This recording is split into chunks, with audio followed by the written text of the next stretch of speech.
Avui farem un plat que fa molt de temps que volíem fer, però havíem d'esperar que fossin les circumstàncies adequades, és a dir, que fes fred. Aquests dies fa fred i com que és un plat molt calent, ara ve molt de gust. Farem sopa de ceba. Per a 2 persones agafarem 3 cebes mitjanes, uns 15 grams de farina, 30 de mantega, aproximadament 1 litre de brou vegetal, 25 mil·lilitres de vi d'Oporto, una branqueta de farigola, sal, oli d'oliva, unes llisquetes de pa que torrarem i formatge ratllat per gratinar.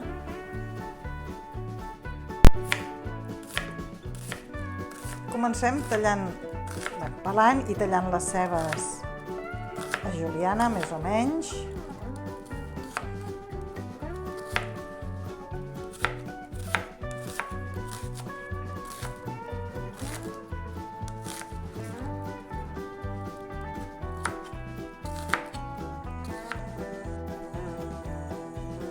En una cassola hi fem fondre la mantega i hi afegim la ceba que hem tallat tota.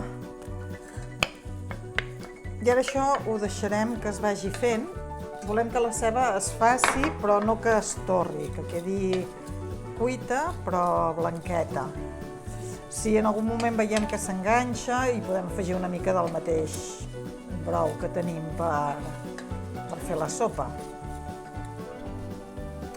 La ceba ja porta 5 minuts, ja comença a posar-se més transparent, i tiro un bon raig d'oli, que també així s'acabarà de coure bé, i la deixaré un quart d'hora més, en total uns 20 minuts. Sempre vigilant que no se m'enganxi i, com ja he dit, si s'enganxa, una mica de caldet.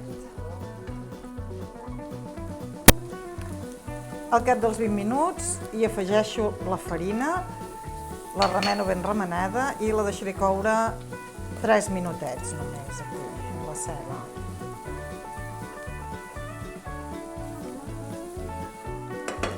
I quan la farina ja està cuita, hi tiro el vinet, hi poso la branca de farigola i tiro el caldo. I ara això ho tindré bullint una mitja horeta. Ho salo bé, perquè jo el caldo l'he fet sense sal, i opcionalment també es pot posar una mica de pebre blanc. Jo no ho he dit al començament, me l'he descuidat. Coses del confinament comarcal.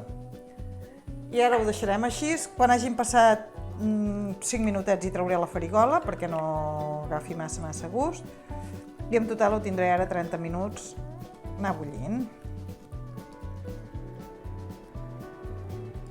I un cop passada la mitja horeta ja apago el foc i traspasso aquesta sopa de ceba que ens ha quedat a 2 recipients que puguin anar al forn i que siguin així una mica rústics, que fan més gràcia. I ara això ja serà només per gratinar i ja estarà a punt de servir. Com hem dit, això s'ha de prendre en dies molt freds perquè és molt calent, però està boníssima la sopa de ceba.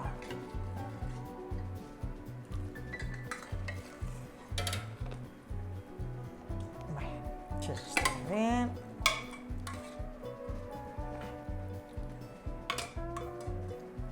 I ara ja hi posem les llesquetes de pa que hem torrat al forn mentre s'estava fent la sopa i per sobre hi posem el formatge i això ja estarà a punt per gratinar. Hi ha qui posa el pa al fons del recipient, al fons de la cassoleta, i hi ha qui el fa a trossets, esmicolat a dintre la sopa. A nosaltres ens agrada més així. I també hi ha qui posa un ou a dintre la sopa també, que a vegades el pots posar cru i que es faci amb la sopa, o bé fer un ou potxer i tirar-lo. I ara el deixem 5 minutets al forn, que quedi gratinat i ja estarà a punt de menjar. I així gratinat tan maco com ha quedat, ja ho tenim ben a punt de menjar. Bé, ben a punt encara no, haurem d'esperar que es refredi una miqueta. Bon profit!